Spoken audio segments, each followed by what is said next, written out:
Mapagpalang araw po mga kapatid. Muli ko po kayong inanyayaan na panoorin po ang video na ito sapagkat ang mensahe at aral po ng video na ito ay may kakaibang kaalaman na dapat po ninyong matuklasan kung bakit nangyayari ang mga bagay na hindi ka nais-nais sa mundo ito. At ang video po nito ay makatotohanan at dito po baka sakali na mabago po ang inyong pananaw sa buhay at makasumpo po kayo ng katotohanan at kaliwanagan sa inyong mga diwa. Tara mga kapatid, atin na pong panoorin.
Isang pagbati mula sa Oferian Heritage Conservatory. Habang nasa kasagsagan ang kasalukuyang krisis sa mundo na kumikitil ng libu-libong buhay, may isang grupo ng Europeans na patuloy din ang ginagawang pagre-retoke ng Biblia upang mailabas ito sa taong 2021 or early 2022. Pinangungunahan niya ng Italy, Greece, Germany, Britain at Amerika. Kung ano ang ginawa ng mga ancient Greeks noon, ipinagpapatuloy lang nila ngayon. Ang video na ito ay bahagi ng kasaysayan ng Biblia, nakafocus sa kasalukuyang nangyayari. Para sa mga baguhan dito sa ating channel, huwag niyo pong lalaktawan ang orientation video dahil maguguluhan lang po kayo pag patalon-talon ang inyong panunood. Nasa description po ang link para sa orientation. For information na rin, gumawa kami ng hiwalay na playlist para sa kasaysayan ng Biblia. Yan ay para maging systematic ang pagsagot sa mga katanungan kung madali nating maibibigay ang link ng nararapat na panoorin. Sakaling mapansin nyo na may videong nawawala sa ibang playlist, hindi ibig sabihin na dinilit namin ang video, kundi inilipat lamang namin ng playlist or folder. Dumako tayo sa main topic. Kung napanood nyo ang Babylon series at yung history ng Biblia na inilabas namin noon, you have so much to worry again this time. Marami na silang binago noon at sa muli, marami na namang babaguhin ngayon. Yan ang dahilan kaya dumami ang mga nagkokontrahan na versions ng Biblia. Nagsulputan din ang iba't ibang relihiyon, nagkahati-hati ang mga tao at finally, nagdudulot ng kalituhan sa mundo. Ngayon pa lang, pinapayuhan namin ang lahat na mag-ingat at maging mapanuri sa version na binabasa. Inaasahan din natin ang pagdagsa ng mas maraming diskusyon, debatehan at mga disagreements kapag lumabas na ang bagong version. May mga lalabas din na mga neo-religions at mga societies bunsod ng mga pagbabago. May dalawang verse kaming ipapakita sa inyo bilang halimbawa ng mga mahahalagang verses na binago noon para tumugma sa gusto nilang doktrina. Titigan niyong mabuti ang Revelation chapter 22 verse 14. Ganito ang nasusulat sa King James Version. Blessed are they that do His commandments, that they may have right to the tree of life, and may enter in through the gates into the city. May mga versions na inalis ang do His commandments at pinalitan ng wash their robes. Dahil sa mga ganyang pagmanipula, nagsulputan ang mga sekta na sumisipa sa kautusan. Ngayon, sino ang may pakana sa mga pagmanipula na yan? Napag-isip-isip niyo po ba? Ang mga Biblia ngayon ay pwede nating i-classify sa tatlong kategorya. Number 1, Catholic Bible. Number 2, Protestant Bible. Number 3, Catholic Bible disguised as a Protestant Bible. Natalakay na natin ang Catholic Bible at Protestant Bible noon pa sa mga nakaraang video. Itong pangatlo na lang na tinawag naming Catholic Bible disguised as Protestant Bible ang ating tatalakayin. Para maunawaan, kailangan nating kilalanin kung sino ang mga personalidad at organisasyon na nasa likod nitong modern European Bible na ginagamit hanggang dito sa atin. Yan ang Catholic Bible disguised as a Protestant Bible. Halos lahat ng modern versions ng New Testament ay mula sa tinatawag na Novum Testamentum Graecii, the New Testament in Greek. Tinatawag itong Nestle Aland Edition hango sa pangalan ng mga editors na sina Eberhard Nestle and Kurt Aland. Ang organisasyon naman nila ay tinatawag na Global United Bible Society. Noong 2011, ang Global Board of the United Bible Societies ay nag-appoint ng bagong editorial committee na maghahanda ng future editions ng Nestle Aland Novum Testamentum Graecii at ng Greek New Testament. Ngayon, sino-sino ang mga bumubuo dito sa United Bible Societies? Number 1, Christos Karakolis, University of Athens, Greece. Number 2, David Parker, University of Birmingham, United Kingdom or Britain. Number 3, Stephen Pisano, Pontifical Biblical Institute, Italy, a university of the Holy See. Number 4, Holger Stratwolf, University Münster, Germany. Number 5, David Trowbridge, Museum of the Bible, Green Collection, Oklahoma City, USA. Number 6, Klaus Wachtel, University, Münster, Germany. Pansinin, lahat yan ay Europeans, walang Hebrew-Shemite na kasali dyan. Sa kasalukuyan, 2020, tinatrabaho nila sa Washington ang bagong edition na ilalabas sa 2021 or 2022. Tinawag namin itong European Bible. Bakit? Kasi lahat ng editors ay mga Europeans. Pansinin, Greece, Britain, Italy, Germany, USA. Kung napanood nyo ang Rizal series at Two Witnesses series, naipakita na natin kung ano ang gawain ng mga bansang yan across history. Mag-recap lang tayo ng konti para sa mga hindi pa napapanood ang video na yon. Germany, pinangunahan ang Berlin Conference kung saan milyong Africans ang namatay at pinaghati-hatian ang Africa nitong mga Europeans.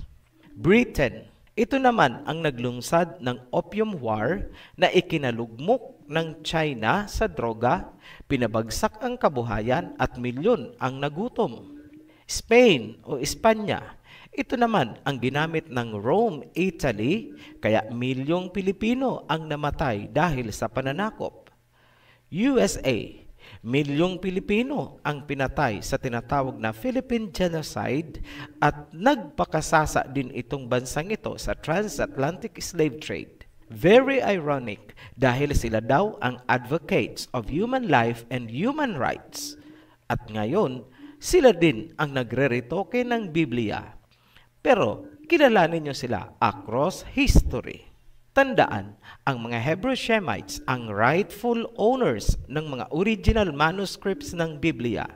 Walang karapatan ang mga Europeans na pakialaman ang heritage ng mga Shemites. Kung may dapat gawin ang mga Europeans, yun ay ang isauli sa mga Hebrew Shemites ang mga original manuscripts ng Biblia. Ngunit nakakalungkot, hindi nila yan isasauli para kontrolado nila ang pagmanipula sa mundo sa pamamagitan ng paggawa ng corrupted versions ng Biblia. Nothing has changed. Walang pinag-iba sa panahon ng Mesaya. Ecclesiastes chapter 1 verse 9. What has been will be again. What has been done will be done again. There is nothing new under the sun. Natanong nyo na ba sa inyong sarili, bakit kinailangang mag-preach ng Mesaya at ng mga apostoles sa Israelites noon? Simple lang ang sagot. Kasi corrupted version na ang itinuturo ng mga Pariseyo na sumakop sa templo ng Jerusalem. Ang mga Pariseyo ay hindi Israelites, hindi sila lahi ni Jacob.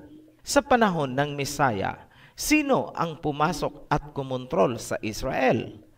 Rome at Greece. Anong lahi ba ang mga Greeks and Romans? Europeans. Sino ang kumontrol sa templo? Mga Pariseyo.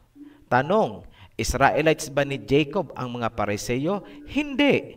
Mga Europeans po sila. Maraming Israelites ang nalaglag sa corrupted doctrines ng mga Pariseyo. Kaya nga, pinagbili na ng Mesaya kahit ang mga apostoles na mag-ingat sa katuruan ng mga Pariseyo. Mababasa yan sa Matthew chapter 16 verse 11 hanggang 12. Ngayon, ang ginagawa nitong United Bible Society ay pagpapatuloy lamang ng gawain ng kanilang mga ninunong Pariseyo. Kung maraming Israelites noon ang nailigaw, ganun din ngayon. Maraming tao sa mundo ang ngayoy sumisipa sa mga kautusan dahil sa ginawa ng mga Pariseyo. Nananaig ba ang dyablo? Yes. At dahil nagkaroon ng maraming nagkokontrahang versions, may mga tuluyan ng nawala ng tiwala sa Biblia, naging atheist. Panalo ulit ang dyablo? Yes, tuwang-tuwa si Satanas. Kailangan pong lingunin nyo ang Genesis chapter 3 verse 15 kung saan sinabi na mayroong serpent seeds na didigma sa pure seeds ng woman. Sila ang tinawag ng Mesaya na brood of vipers, serpents, snakes, ahas. Ang lahi nitong mga Pariseyo ang sumakop at nagpahirap hindi lamang sa mga Israelites kundi pati sa mga Hebrews buong mundo mula noon hanggang ngayon. Hawak pa rin itong Serpent Society ang mga original manuscripts ng Biblia. Dapat niyong malaman na ang United Bible Society ng mga Europeans ay may agreement sa Vatican. In short, kontrolado o impluensyado ng Vatican ang nilalaman ng ginagawa nilang Biblia. Kaya, hindi nakakapagtaka, maraming tao ang nalason ng mga sektang kaalyado nitong United Serpent Society.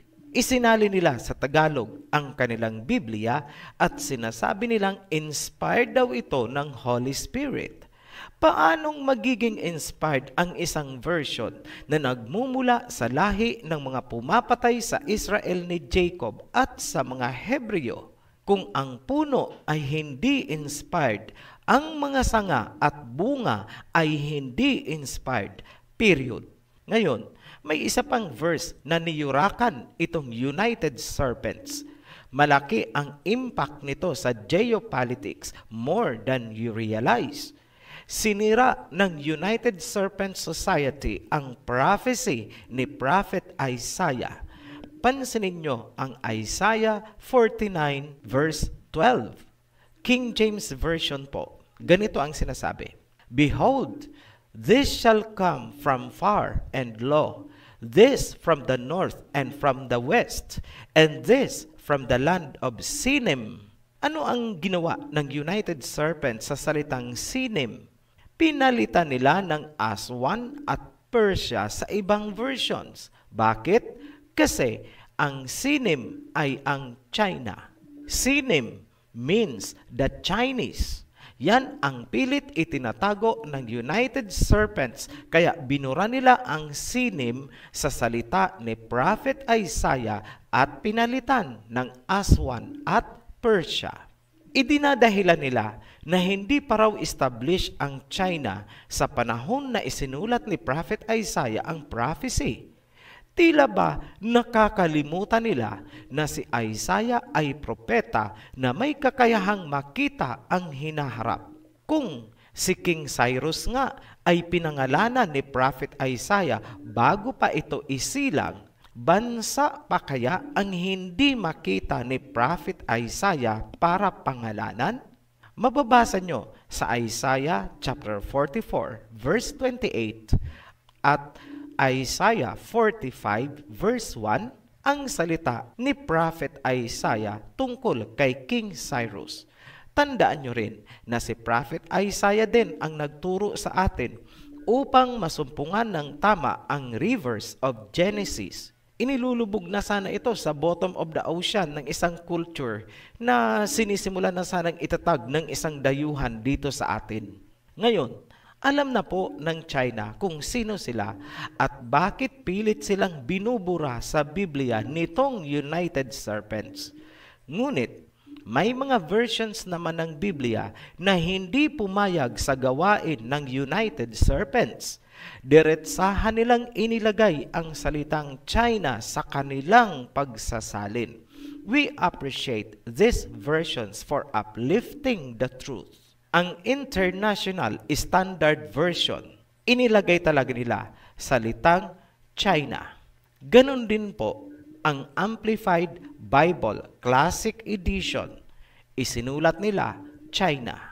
Tatalakayin natin ng hiwalay ang prophecy ni Prophet Isaiah sa hiwalay na video. Mahaba po kasi yan at nakakabit dyan ang hula tungkol sa mga Ophirians, Israel ni Jacob at sa isa pang bansa sa bandang northwest.